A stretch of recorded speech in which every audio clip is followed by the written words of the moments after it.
Good morning, everybody. Hi, I'm Steve Farrell. I'm a co-founder and executive director of Humanities Team. You can see who I'm with here on the screen. A very special guest. I'm going to introduce him in 1 second. Neale, thank you for being here and joining us today. Good morning, everybody. I'm Steve Farrell, the Worldwide Executive Director of Humanities Team, and you can see right here who's my very special guest, who's right here next to me. And thank you for joining us today, Steve. All right, and I'll tell you, Neale and I, if you were in the green room with us, we have a blast. Neale actually, Neale was a stand-up comic. He's had almost everything in his career, including stand-up comic, and I'm still trying to pick a line up here and two here or there from him. But okay, so good to have you with us, Neale. And so it's a live program. So a couple things here. One, shout out. So all of Neale Donald Walsch, Conversations with God friends, shout out to you. Thank you for being here. The Sign Network, John Raymer friends, thank you for joining us. Humanities Team friends, Humanities Stream Plus members, thanks for being here. Wow, always look forward to these live programs on Wednesdays. Now, because it's live, of course, we can get to question and answer. So in the second half of the hour, we're going to get to Q&A and invite you right here in the studio. I've got a screen where I can see the comments coming in. So invite you just as early as you like, where you've got a question or a comment for Neale, to just put it in the chat, and then they'll bring it back into the studio. I can share it with Neale. Okay, let me give Neale, well, Neale, let me ask you, last time I gave you a proper introduction, you were like, what in the heck are you doing? I mean, can I give you a proper introduction, or would you rather I skip it? Well, you can do whatever you want because you're the boss of all things. All right, let me just share. I think everybody does know Neale, but let me just share. Neale Donald Walsch, he is a celebrated author of the Conversations with God series and a modern day spiritual messenger. Neale is a longtime and dear friend of mine. I co-founded with Neale Donald Walsch Humanities Team in June 2003, and this was in Wilsonville, Oregon. So it'll be 20 years ago, coming in June. Neale's books and teachings have served to help millions of people develop a modern sense of God and to renew and restore our connection with the divine, with God, who was never and is never separate.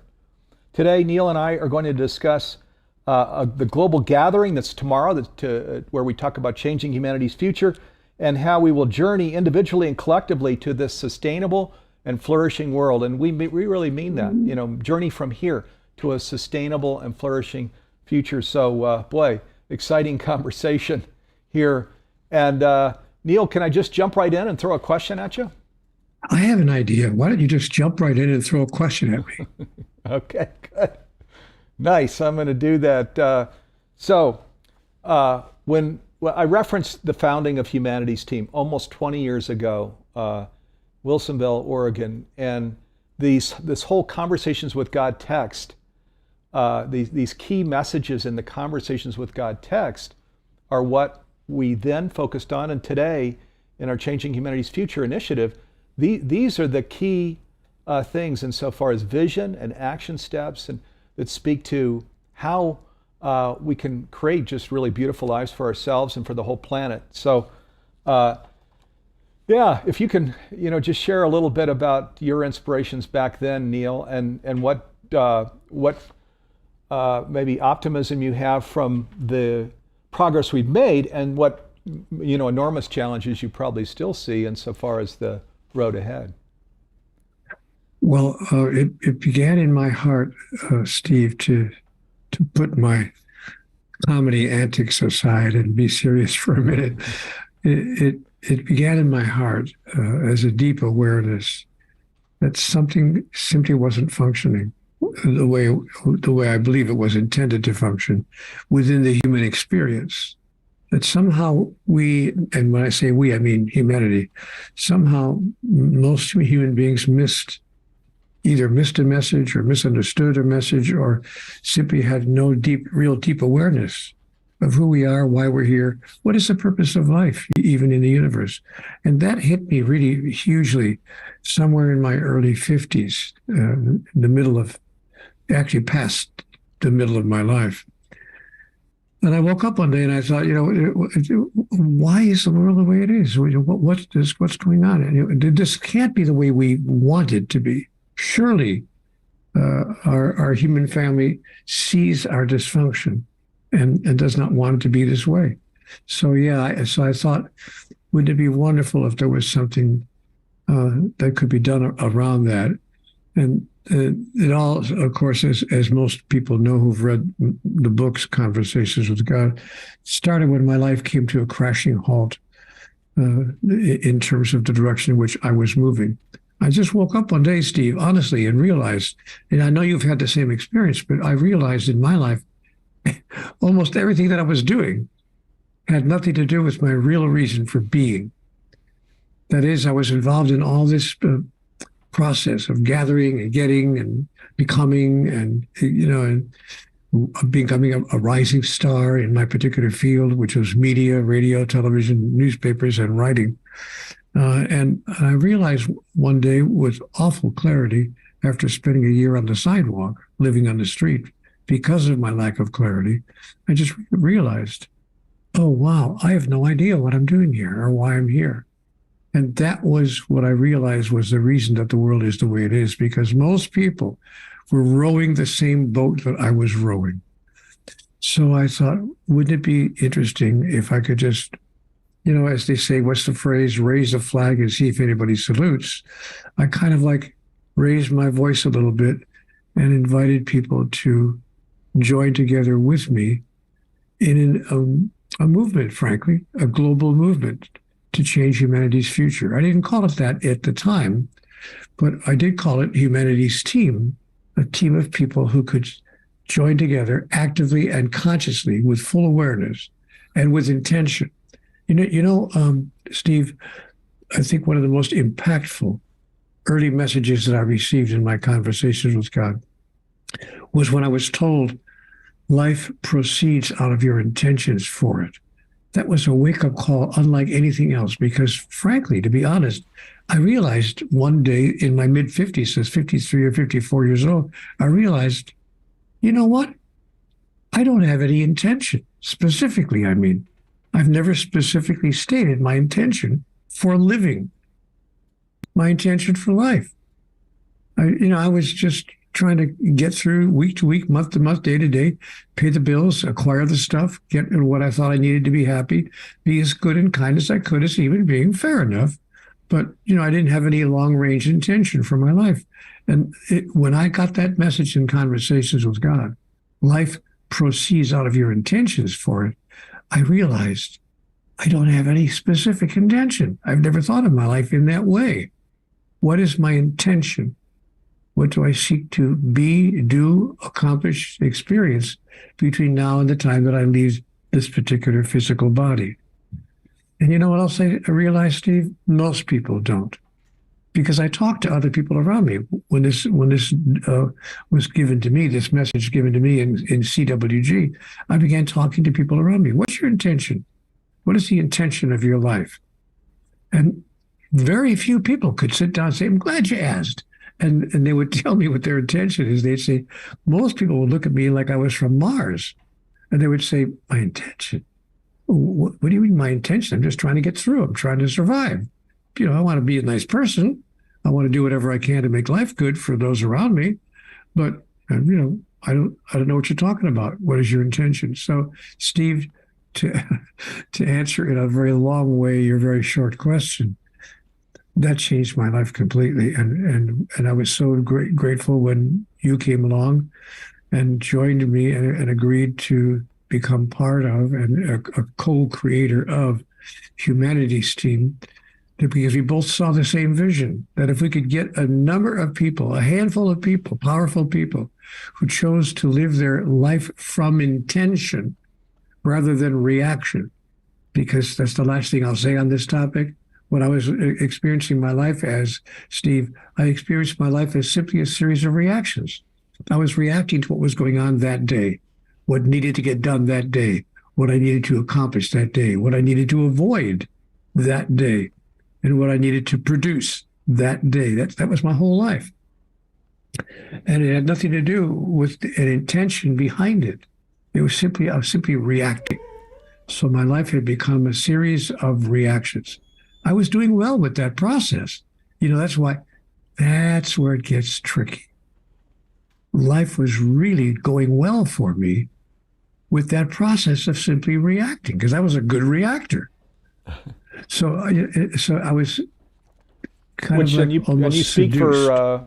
for everybody, as you've brought in several times here.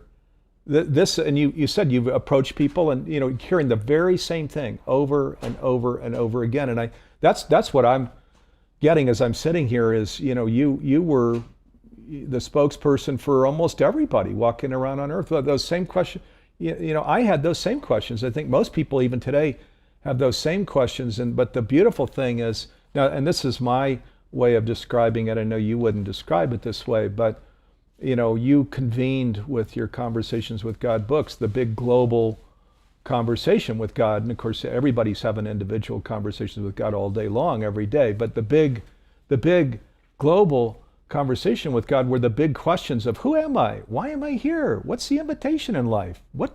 How does this planet get back on its feet? The big questions that everybody had. You asked those questions. And then the clarity of that wisdom was so astonishing that the Conversations with God books were New York Times bestsellers for 137 weeks. And Neale Donald Walsch wasn't a household name. People were reading these books going, my God, where in the heck did this wisdom come from? And then what happened, for me and so many others all over the world as we read these books is we said, you know what? Now that dream is my dream. And that's what Humanity's Team is. That's what Changing Humanity's Future is. It's people that have all come together and said, that dream is my dream. The big questions are out in the open here. I know, why am I here? Who am I? What's my invitation in life? Where we get off that crazy hamster wheel. Where I remember I was with IBM in the 80s, and they would give you a life book, which isn't a bad thing, but it kind of splits everything out of for finance and for entertainment and for vacations. And then there is a little snippet in there of spiritual, so we get to say our Father who art in heaven maybe once or twice a week. And there's just this little sliver of some kind of God up in heaven type thing. But the full understanding of who the heck we are and why we're here, I think for most people, just as you're mentioning, where you're going back, I was reactionary, I wasn't intentional, is kind of what has happened. And then of course, when a body gets sick, then there are all kinds of manifestations of the sickness. And so the body of earth, as we look out, at all the sickness, it's just it's this whole, and this is, I know you carry on about this separation theology, the separation where we see separation, where we don't understand that even though scientists tell us everything is deeply connected, it's one, we're an emanation of the one, that wisdom hasn't seeped out in the fullest way into the world. And so this light book thing, where we split it into 20 things and we reserved a little sliver for spirituality, has created all of these manifestations of sickness and illness out in the world. You have a different way of saying that, but there's an irony here, Steve. I see an irony here, and I've seen this irony now for a while. The irony is most people already know all this. That is, the reason that the Conversations with God books became, I'm not bragging, I'm just saying, became international bestsellers relatively quickly. The reason that those books wound up being translated into 37 languages around the world and so forth is not because they brought something new to the discussion, but in fact, it's because people would read them and say, of course, there it is. I've known this. I've already known this. If I've heard one thing from people consistently through the years is, hey, you know what? You wrote my book. I already know all this. People found themselves to be in instant agreement. So in my experience, it's not that people don't know or haven't known until this came along, haven't known the real truth. My experience is that they have always known the real truth of who they are, why they're here, what this is all about, deep inside. But because of our cultural upbringing, because of our societal standards, because of the way we interact with each other and have taught each other to continue to interact with each other, because of those conditions and circumstances, we've sublimated what we understood to be truly real, what we've understood to be the actual circumstance of life on earth.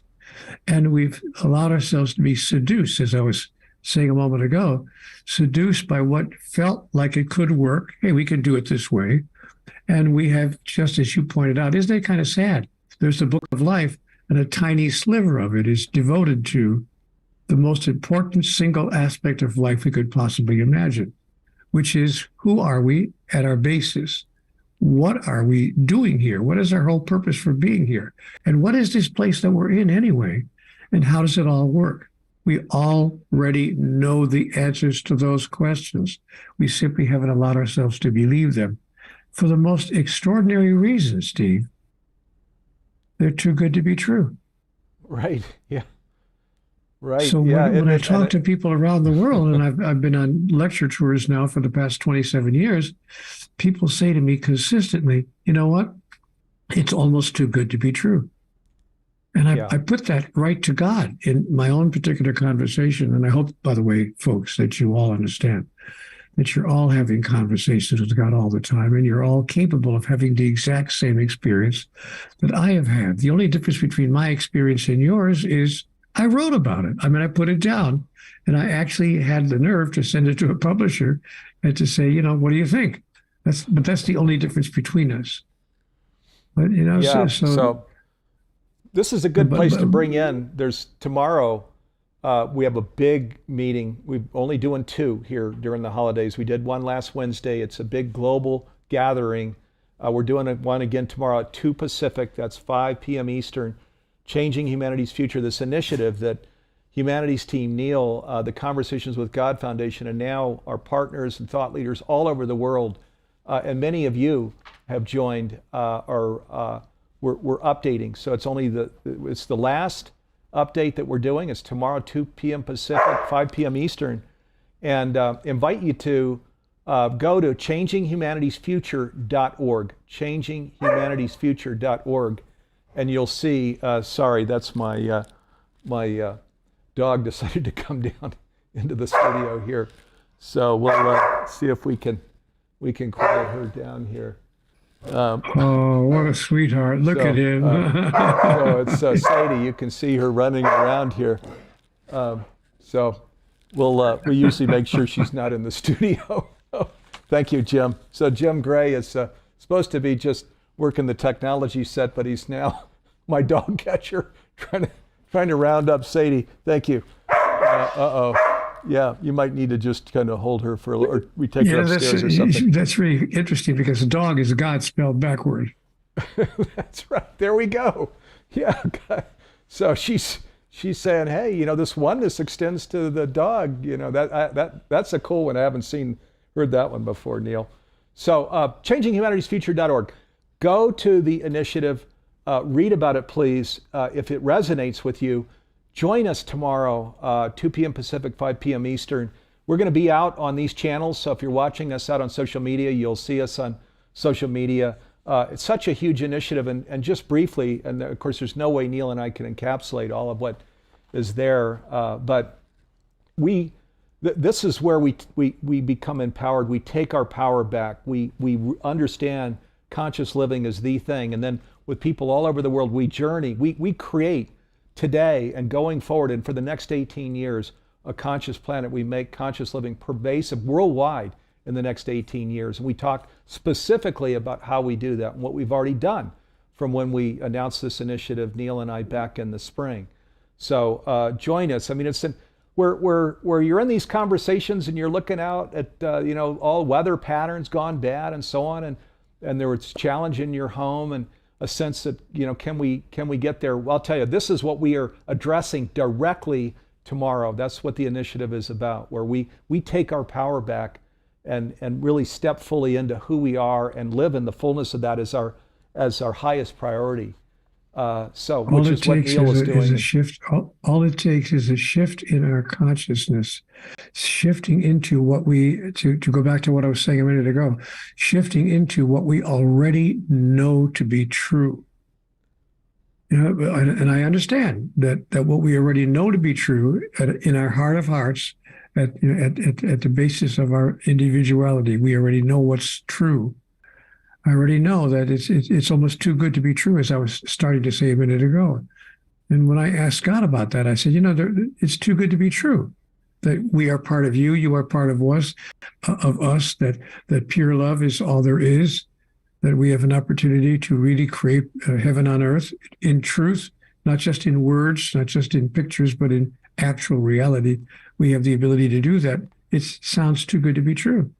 And God said to me with a wonderful sly laugh, I'll never forget the moment, she said, Neale, if God can't be too good to be true, who can? So we have an opportunity to go deep within, to find that place in your heart, in your mind, in your soul, at the deepest part of your being, and to say, you know what? It's true. All that we thought about life is true. We are good, we are kind, we are generous, we are compassionate beings. We all want essentially the same thing, and we all are part of the same thing. We all are one with the ultimate reality. And the purpose of our physical life, therefore, is to turn what we understand to be true into our experience. That's why we came to physical life. If you're wondering, what am I doing? If I'm really a spiritual being, what am I doing here? We came here to the realm of physicality in order to experience, to express, to demonstrate, and to fulfill in physical, actual reality the truth of who we are. That's the opportunity that lies before us. And all it takes is for all of us to agree on two things. Number one, that that's our reason for being here. And number two, that it's achievable. It's accomplishable, to coin a word. We can accomplish this. This is not outside the realm of possibility. But we all have to work together and become a single unit, which we have done in this organization, calling it Humanity's Team. Yes, we have. Yeah, thank you, Neale. And also what Neale is talking about here, this crowd, you all are conscious. You wouldn't be watching this if you were not conscious.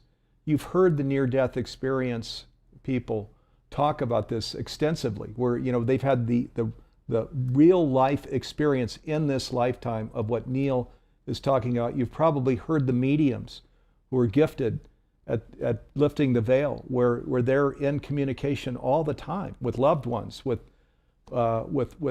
God, with angels, with resources of the divine. So you've heard this over and over, which is why Neale is saying, this isn't new. You might not know that but you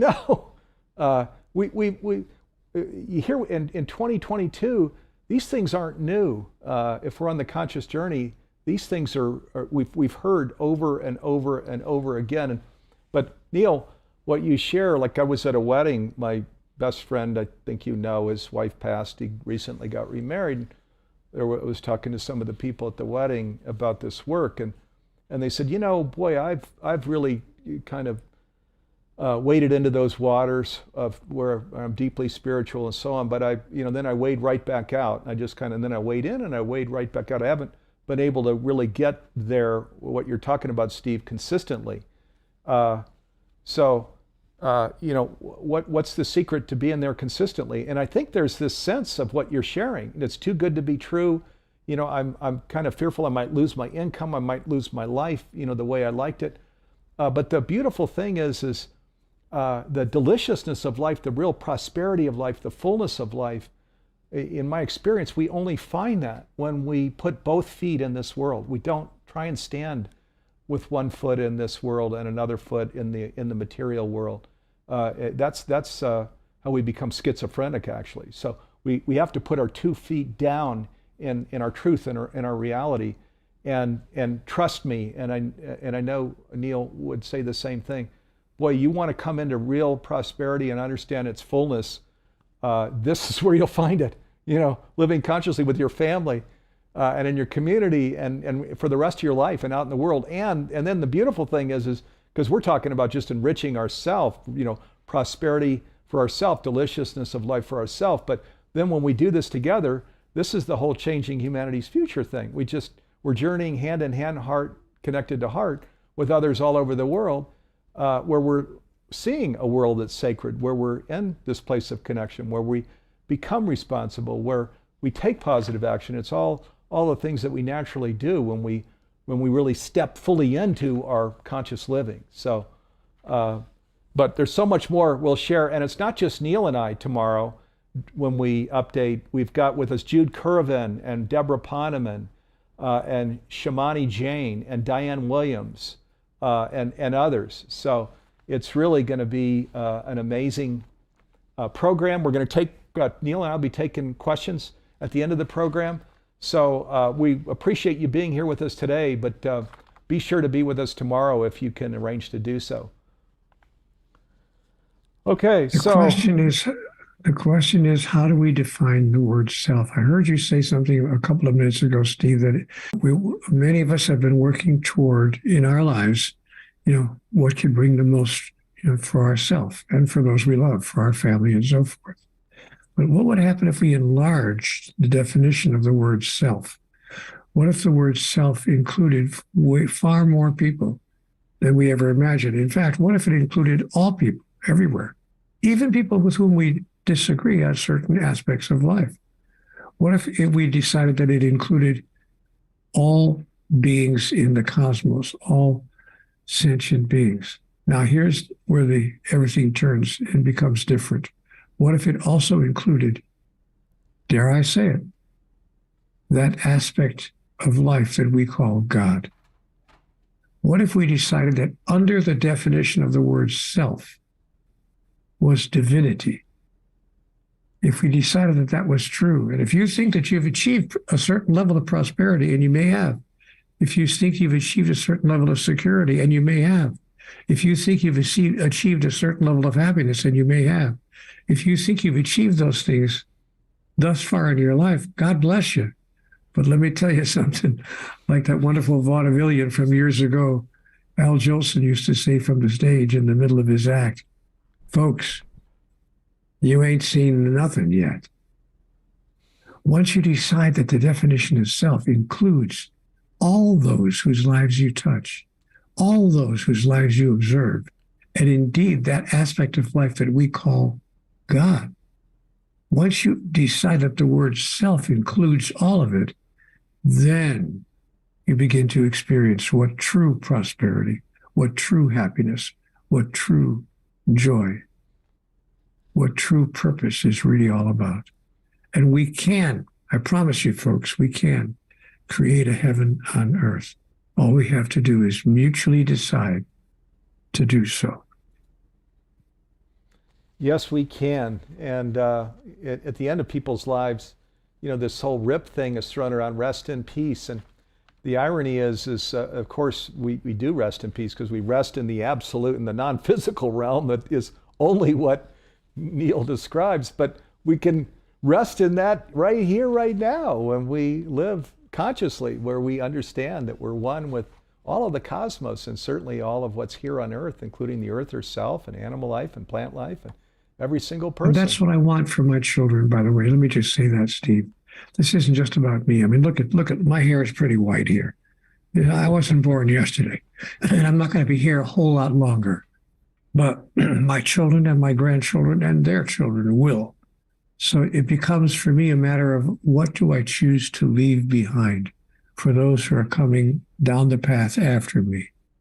Can I give them a life that's at least as good as it was when I was in my teens? That's at least as good as it was 20 years ago? Or even better than that, even more glorious and more wonderful? Is there something that I can bequeath to those who follow me that can be better than what it is we are now mutually creating unconsciously on this planet? That's why I'm doing what I'm doing. At my age, I'm going to be 80 years old before too long. And I'm still working toward that goal because I want, by golly, I want my life to have meant something. And you have a chance to do that as well. Not just for yourself. It's not self-serving in the small definition of self, but self-serving in the big definition of self, so that you can leave your children, your grandchildren, and if you have no children, all those who come up behind us, a better world. That's the opportunity that's placed before all of us. And don't ever think that you can't play an important and significant role in that process, because I promise you that you can. Yes, you can. And boy, what as you're talking, Neale, when I grew up in Virginia, there was what was called fool's gold all around in the ground. And people go, oh my God, look at treasure. It was fool's gold. And out this American dream, which I've lived, where you're out in Silicon Valley and money, money, money is the altar. It's fool's gold. I mean, we can spend more time together if you want to kind of hear why I say that in more depth, but it's fool's gold. The real gold, the real treasure, this true prosperity, it is what Neale and I are talking about. And boy, where we really decide that we're going to live this way and then live this way collectively, our homes are turned right side up, and the whole world gets turned right side up. So that's what Changing Humanity's Future is about. Let me just say a word about Humanity Stream Plus. We won't actually talk too much about it tomorrow, but education is always at the center of social change. So part of this strategy with Changing Humanity's Future was to create these master classes that are incredible, that create I'll call it 1,000 paths to that mountaintop, the mountaintop being what Neale and I are trying to put into words, where we're living in the fullness of what oneness is. There's one mountaintop there, but there are 1,000 ways to get there. Neale has created a number of master classes that support these paths to getting there. One of his programs is called Our Final Frontier. It has 27 modules, or actually 24 modules, excuse me. And then another program he created with Michael Bernard Beckwith is called Discover Your Soul's Purpose. It has 16 modules, and there's mentoring in these programs as well. 3 mentoring sessions in the first one, 2 mentoring sessions in the second one. Right now, we're just in the process of launching a program with Greg Braden. It's called A 5-Year Guide to Your Future, that brings in the science of what Neale and I are talking about, where he's sharing we're deeply connected with the world around us and actually all of the cosmos. So he's kind of bringing in the science of this. There are actually hundreds of programs on the Humanity Stream Plus platform, and we're a 501c3 nonprofit, Humanity's team is. So we were called to create this platform, which is a conscious community and transformational education platform, to support people all over the world that are living consciously, where you can, if your thing is philosophy and Ken Wilber, or it's business, and you want to be a conscious business change agent, or it's spiritual and Neale, or it's science and Nassim Harriman and Greg Braden, or whatever the path might be. There are hundreds of these master classes on the platform. You can buy them individually. You can buy them, which is how we encourage it, because it's the best value, as the whole subscription for a year. And then you can also buy it monthly, where it's committed for a year and you've got a lower monthly payment. So there are 3 ways that you can go in and take advantage of that collection. And our objective, part of what we're doing with Changing Humanity's Future, is to make it multilingual, so in all major languages, and get that price, keep bringing it down, down, down. We've already dropped it $200 a year. Bring it down to where every home on the planet in every major language is supported anywhere on the earth. We even have a 1-for-1 program where we give it away for free. Each time you purchase a subscription, we gift a free subscription to an underserved, underprivileged individual out in the world. So that whole part of the demographic, people that don't have any funds or budget for this, we cover as well. So just a little bit about Humanity Stream. You can go to humanitiesteam.org, and then you can click right over to Humanity Stream to see the library, which you can literally scroll through for a whole day, and check out Neale's programs, which are really profound. Our Final Frontier, and then Discover Your Soul's Purpose. So let me come back here to this whole Changing Humanity's Future initiative and our gathering tomorrow. In fact, let me go ahead and bring in a question now here, Neale, because I want to make sure we're getting to as many of the questions as we can during the hour. So this is from somebody that's right here in the green room with us, so a Stream Plus member. Quanta is Quanta's name. It says, how do we balance between personal peace efforts, also be involved in bringing peace to millions of children working for our material comfort in this very unjust world. As the quote goes, any man's death diminishes all men, paraphrased. So there's actually a lot of things covered in this question here. I can read it again if you want, Neale.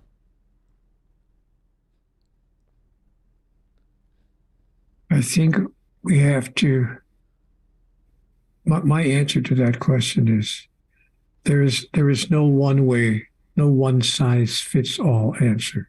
This is what we do. This is the single thing that we do to bring that balance into play, to create the experience you've just described in your question. For me, it's a matter of commitment. If we decide that our raison d'etre, if I could use my terrible French, our reason for being, if we decide that our reason for being is to produce the outcomes that you're describing in your question, then we trust that the moment as it arises, the events of our life from day to day, from time to time, from hour to hour, will reveal to us how we can step into that place that you are describing and produce cumulatively across a period of time the outcomes that we all desire. So for me, it's about commitment. Now I understand what I'm doing here. Now I know why I'm here. Now I know how I can make the biggest impact.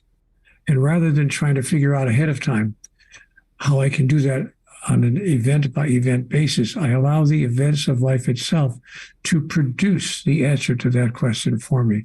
And then I step into that answer as it arises in my life, bravely, courageously, committedly, and completely, absolutely.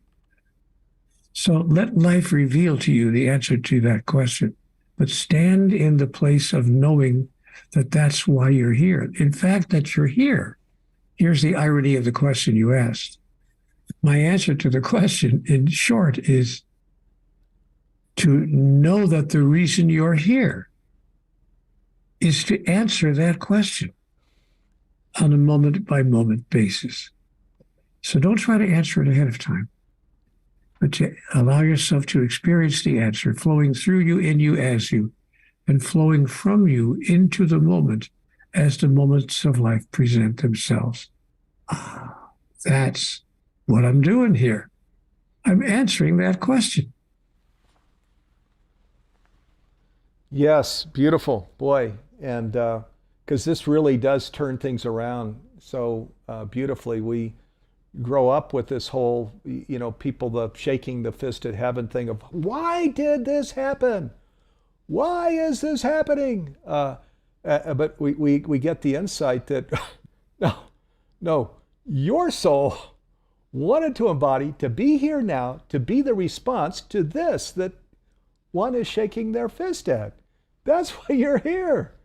It's not, it's not why aren't you doing something. You are the part of the one. That's why you're the son or daughter of the one that's here to be the healer in the room, the alchemist, to help walk the room to this better place. That's the whole reason. So it's such a beautiful thing. And boy, it's not only the guidance that we get, but the support too, because it's amazing. Not that our challenges go away. Oh my gosh, they're still here. But the way I would describe it anyway is when, like in Silicon Valley, working on something that's, I'll call it secular, the whole car can get turned over. The initiative doesn't work. It runs out of money. In this world, doing this work, I don't experience that. It never gets turned over. It never ends. It can get turned on its side for a while. It can be quite challenging. There's a lot of work by the team to right itself, but it never expires and ends, because where we're given the vision to do it, then we're given the provision to get there. It's the reason we're here. Yeah. I ask God those same questions that Steve was talking about. Why me? Why this? Well, how come? And I recall the answer that I received in my experience of the God of my understanding. She said to me, Neale, If I wanted you to go to a place where everything was already solved and we weren't needed, I would have sent you to the planet Xeon. But guess what? We didn't send you to the planet Xeon. We sent you to the planet Earth. That is, we sent you to the place where you were needed. Hello? That's why you are where you are. And you accepted the challenge. You accepted the invitation. You chose of your own free will to enter into this place.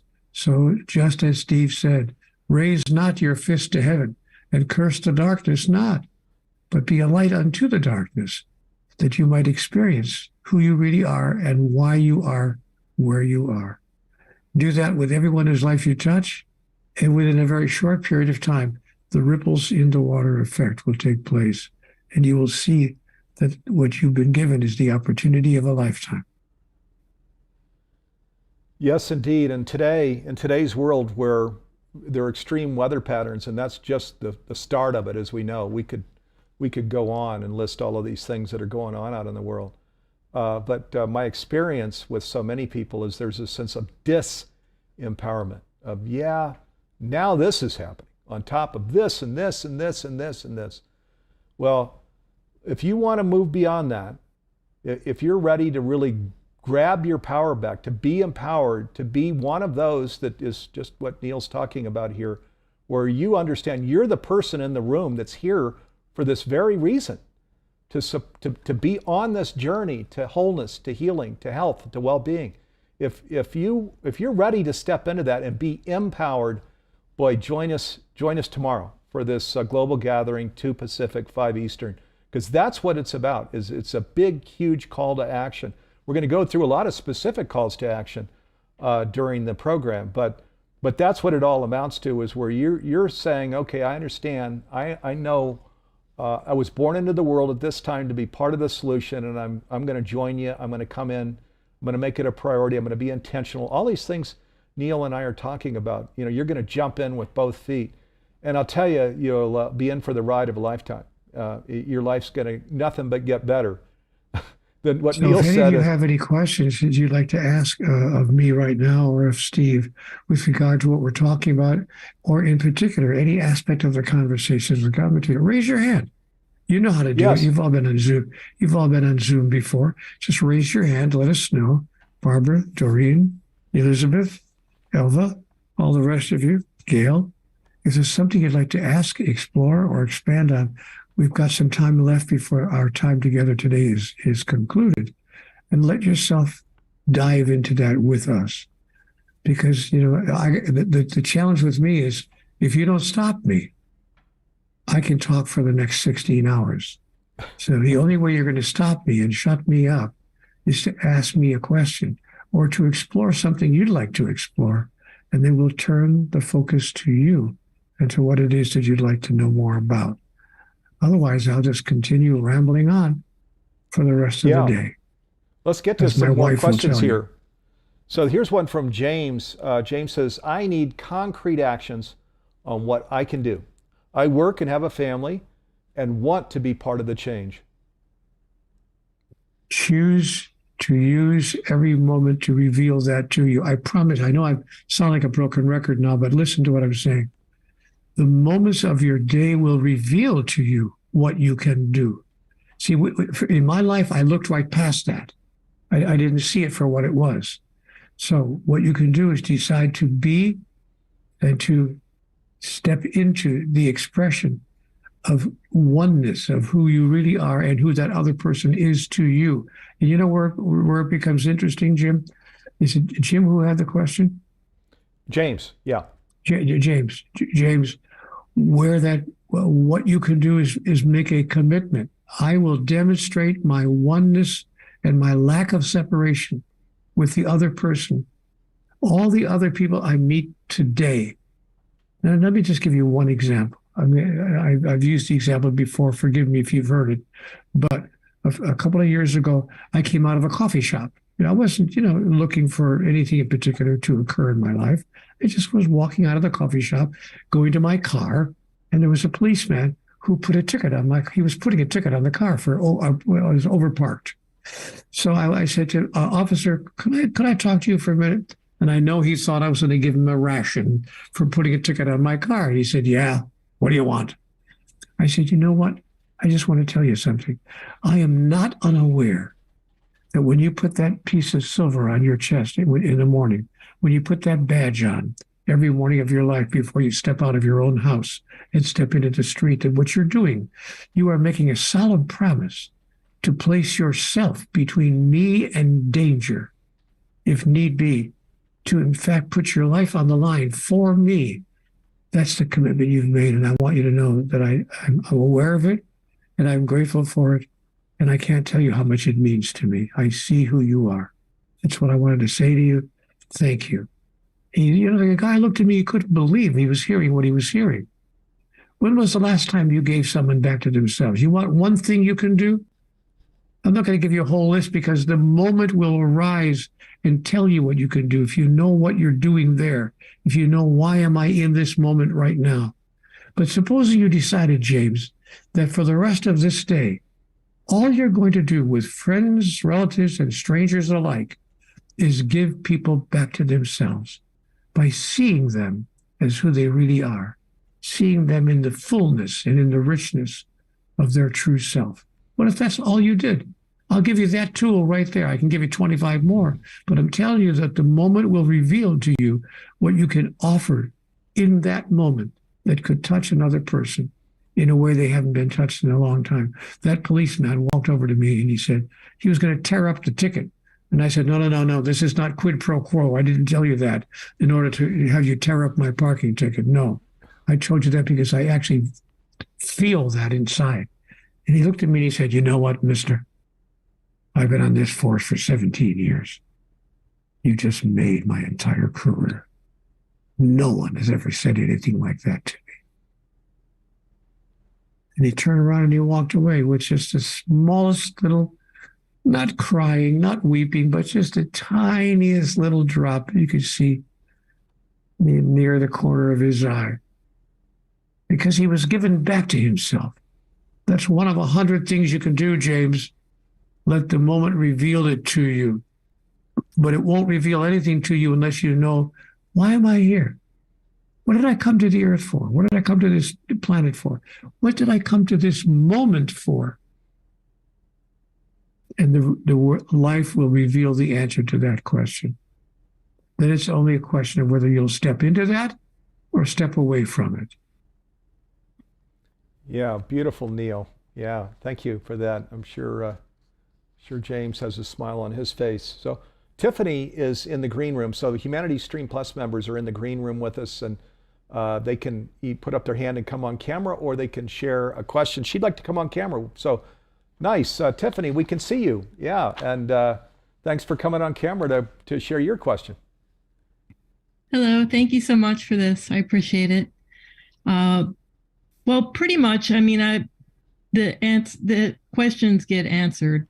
I'm not new to seeing you or Neale Donald Walsch, but I haven't read the book, so forgive me if it was already written. But basically, what I just heard you say, really, my question was, when you were homeless and this information started coming to you and started your divinity revealing itself to you, did you find that it was a long heart-opening process, or that your heart opened before it? That was my original question along those lines. Tiffany, for me, it was instantaneous. Have you ever experienced what people call love at first sight? Mm-hmm. It was that. It was just like that. Like when you experience love at first sight, it doesn't take 5 minutes or 5 weeks or 5 hours. It takes 5 seconds. And so to answer your question, for me, it was instantaneous. To hang on one last sentence, please forgive me, but to make the answer more full, it was instantaneous. But then the challenge and the opportunity became how to hang on to that feeling. Yeah, I can imagine, especially when you had every kind of question thrown at you. And of course, when we did the world tour in 2007, I could see that. Tiffany, thank you for coming on camera here. Was Much was there more, appreciated. Tiffany, that you wanted to say? I just yes, I've experienced love at first sight, but for me, it's sort of a like I'm going through all the systems, including my intellect, to appreciate the true love, and then a heart opening will happen, or a deeper level of compassion. So it is instantaneous, but not. But you kind of answered my question already in the sense of how can I help people who are on a certain journey like me, or how would you help people who are experiencing it like this? Because without everything being instantaneous, then it is a little bit of a scavenger hunt. But when you remarked about when you told the story about acknowledging the police officer, it really struck me that I've been really finding that when we acknowledge each other fully and appreciate each other, and including ourselves. Yeah, bingo, bingo. That's a huge, Tiffany, that's a huge insight that we just don't want to pass by. Nice work. Nice contribution. Yeah. Thank you. Thank you, Tiffany. Yeah. And thanks for being a stream member coming on camera here. So other stream members that would like to come on camera, just let us know. Thank you. So I'm going to get to another question. This one is from Joan. Joan says, respectfully, is it possible in 18 years, so this was Make Conscious Living Pervasive Worldwide by 2040 in 18 years. I want it to be, but how is the question from Joan here. By simply making it your priority, not for 18 years, but for the next 18 seconds. I promise you that as each day goes by, you will find opportunities to engage that priority and cause it to be demonstrated in you, through you, and as you throughout each day. So again, as I said earlier, I hate to sound like a broken record, but allow life to reveal itself to you and to open you to the possibility. You know what? The opportunity to give people back to themselves and to shift the energetic of any moment lies before each of us in every moment. All you have to do is look for it and realize, oh, that's why I'm here. That's what I'm doing here. It can happen in the grocery store. I love to tell the story. I went to a grocery store a few years ago. I thought I was going there to get bread, butter, eggs, and milk. My darling said, "Can you run over to the store and pick up some necessities?" I said, "Sure." So I jumped in my car and I drove over to the store to get bread, butter, eggs, and milk. Only when I got there did I realize there was a lady in the veggie department with her little child, and she was having a difficult time. And she was, you could see that she was struggling with something. And so I saw that, and I said, "Excuse me, I don't mean to interrupt. I don't mean to be too personal. Is everything okay? Are you all right?" I won't go into the huge long story, but I can tell you this: that moment changed that lady's day. And she wrote me 2 years later to tell me that it changed her life. So just look to see, what am I doing here? Am I here to get bread, butter, eggs, and milk? Or am I here to, in this moment, whatever the moment is, and wherever I am I here to change the moment, to cause it to reveal to everyone whose life I touch who they really are, and the magnificence and the wonder of their true identity. Live that way for one day. Just try it for tomorrow. Just do it. Just do it for tomorrow. From the time you get up till the time you go back to bed, or even after you get back into bed. Yeah, and let me add a few things here too, Joan. And then, thank you for asking the question, because I think a lot of people would say the same thing. Come on, really? 18 years. What in the world is your strategy? So we mentioned that when Humanity's Team was started almost 20 years ago, the Conversations with God material was in the middle, what I'm calling the big global conversation that Neale convened. In the last of the 9 books, this came out 5 years ago in 2017. It's called Conversations with God, Book 4, Awaken the Species. Which, by the way, if you haven't read the book and you're a serious person on the journey, I highly recommend that book. You want to hack life, read that book. So here's a few things that are in there. One, when we talk about 18 years, can we do this? So one is, it says, the hardest part of this journey to conscious living is behind you. It's behind you. That a lot of these things, oneness, the properties of the divine, everlasting life, unlimited potential, if we don't go within, we go without. These things are out in the world. It hasn't become a movement. That's why we created Changing Humanity's Future. But a lot of this wisdom is out in the world. So this is what God says in the book. The hardest part of the journey is behind you as well. It says, this right now, this is the perfect time for advancement. Why? Because with all of the challenges out in the world, extreme weather conditions, global warming, Ukraine war, et cetera, God says, is there a better time to pivot in a whole new direction? To ask ourselves is, do we want this to keep going on? Or are we ready now? Are we ready to shift? Are we ready to pivot? Are we ready to reprioritize? This is the perfect time for advancement. And then it says, we, all of us, are one decision away, and it capitalizes one decision away from living on a planet with this health and well-being, a sustainable and flourishing planet. And there's much more, but these are things that are there. This is in what I'm calling the global conversation with God that Neale convened. So I believe it. Joan, I don't know. Do you believe it? I believe it. And let me just bring this in too. There are now some number of organizations, you've probably seen them, that, the Compassionate Humanity Society, where we're going down. This ship is going down. Let's just be compassionate with ourselves. We're on the Titanic. This thing is going down. There are people that have made that decision and are joining groups like that. I'm not going to join a group like that. I don't believe that. This is why we're here. We're here in the room because of these challenges that are out in the world. This is our moment where we shine, where we're ready to pivot, where we're going to really put energy into this. We're juiced. We're ready to go. So, but of course, each of us makes that decision ourselves.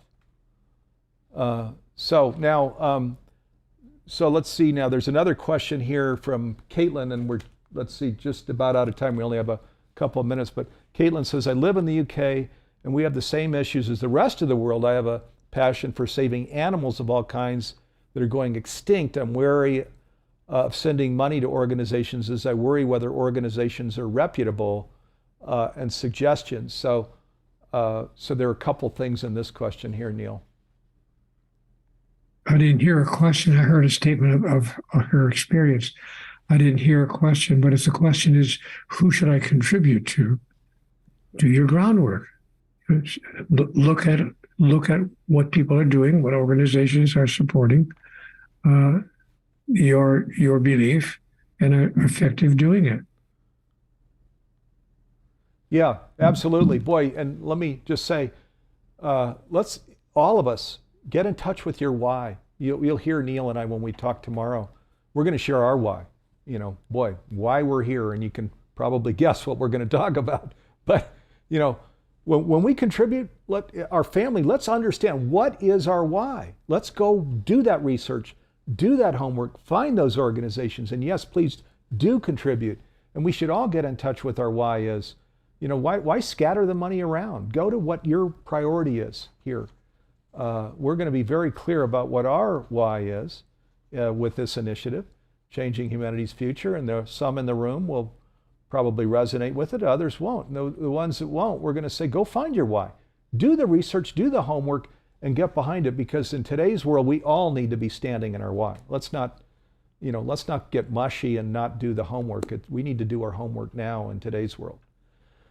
Okay, Neale, any final Any funny call to action to all of our friends that have spent this hour with us? We're out of time here. Tell people who you know that there's something really exciting going on and that it could be more powerful than you could possibly imagine. So join us tomorrow at 2 o'clock Pacific time. If you really are part of that cadre of people, part of that group that's growing larger and larger every day, who says, no, there is something we can do. Join us tomorrow. That will be my final word. Let yourself be with us and tell at least 5 people that you know, hey, you know what? There's something really exciting happening here.